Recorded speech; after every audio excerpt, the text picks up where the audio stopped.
You might need to retire, Peter. Your memory seems to be bad. Edgar released Peter's throat with a shove. He wasn't in the mood to have anyone else disrespect Alessandra in front of him. It must be bad. How could I forget? You are here to wed this wonderful woman. Peter tapped his mouth with his hand, scolding himself for making such a comment. I apologize for the comment, miss. I wasn't offended by it.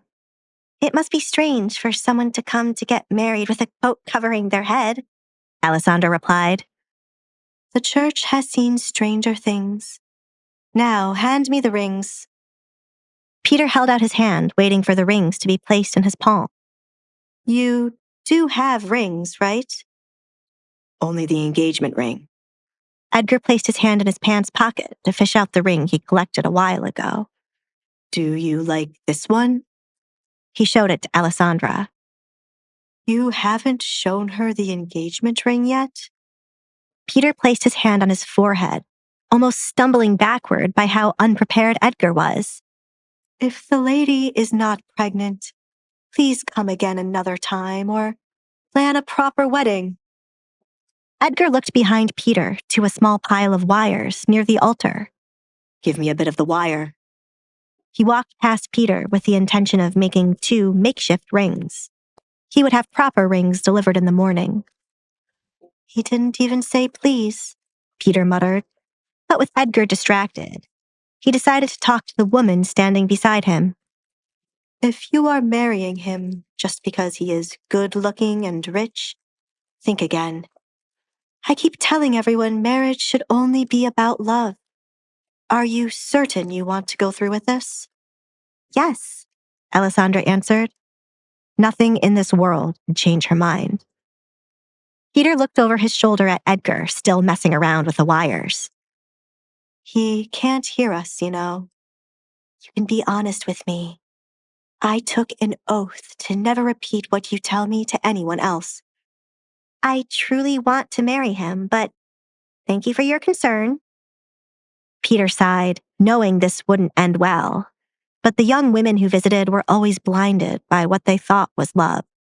They all wanted to get married, but had no idea what they were permanently signing themselves up for. He gave her the chance to think about this, but since she was adamant, he gave up. I would like to ask for one thing. Do you perhaps have proper masks lying around? I don't like to show my face. It doesn't feel right to stand with a coat over my head while you wed Edgar and me. Alessandra wanted to remove the coat altogether and show her face, but not bring herself to. There is nothing about this union that feels right, Peter muttered. He felt like the only sane person here. You are in luck.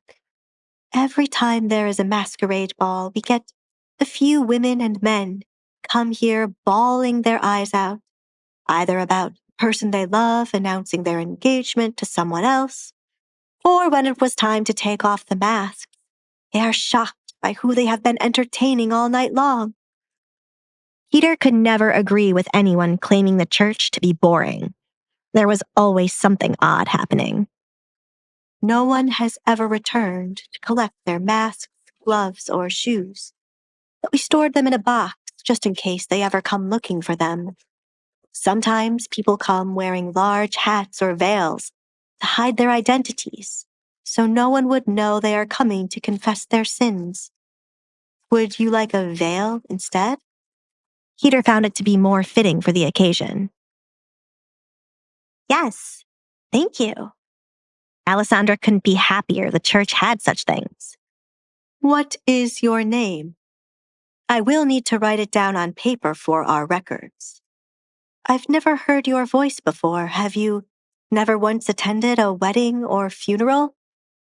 No, I have never attended either of the two. This is our first meeting.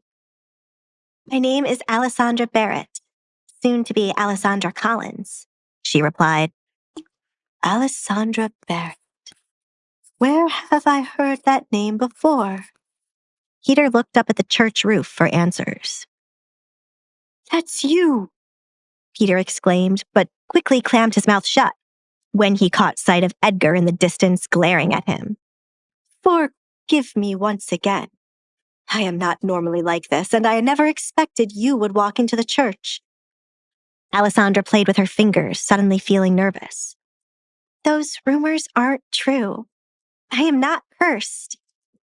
Do you want me to leave? Of course you are not cursed. Only a fool would believe such a thing. Please don't misunderstand my words.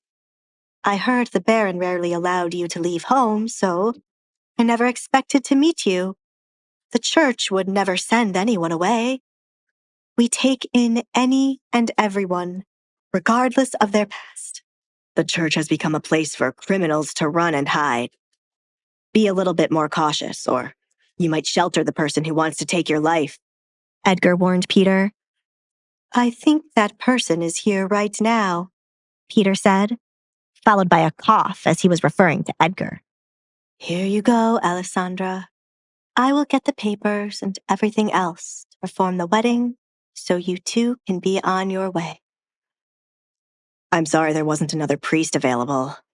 Peter talks too much.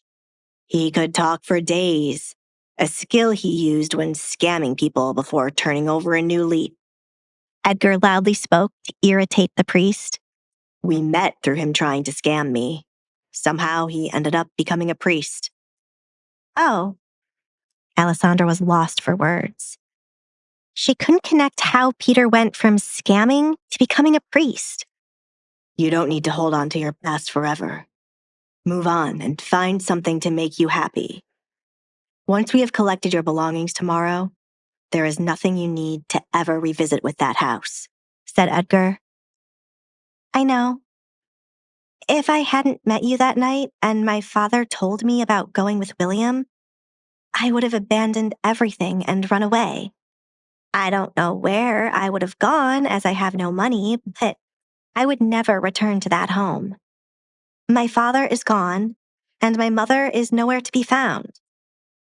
I am letting go of my life as a Barrett from the moment I say I do.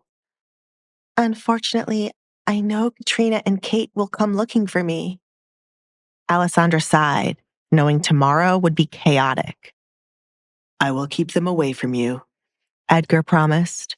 No one was allowed to step foot on his property without his permission. No, I will handle them myself.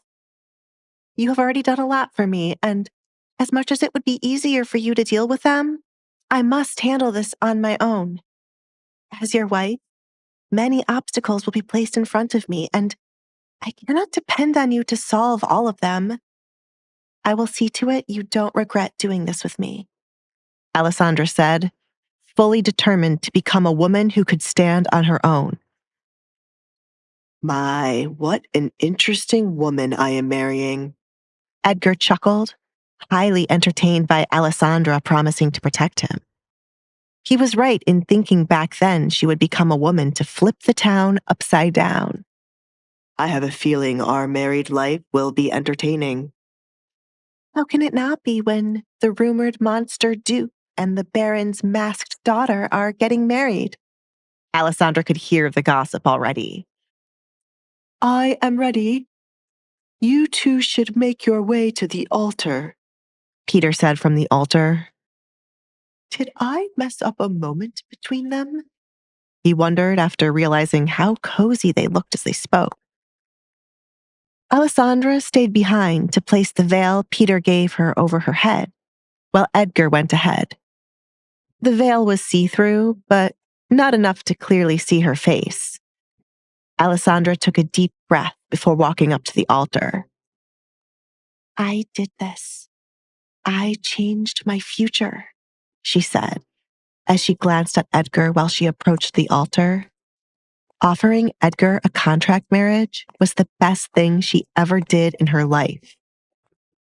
Reality suddenly hit Alessandra how proud of herself she should be for making the move to get out of her childhood home, rather than waiting around for someone else to help her. She opened the door to leave her cage, while Edgar offered her a hand to help her step out of it. Please turn to look at each other, Peter instructed the couple once they were side by side. Regardless of his opinion of Edgar, he hoped this marriage would be one full of love.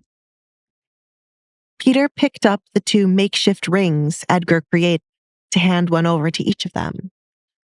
One of the richest men in the kingdom, and he gives his bride a ring made of wire. He couldn't help but shake his head. Dear friends and family, Peter began out of instinct, but then paused when he remembered there was no one here for the couple. am I supposed to say everything? He leaned closer to Edgar to ask this. Skip to the end, Edgar replied, rolling his eyes as he deeply regretted not going to another priest. Please subscribe to the Pocket FM YouTube channel and press the bell icon for instant notification. Check out our channel for more such exciting shows.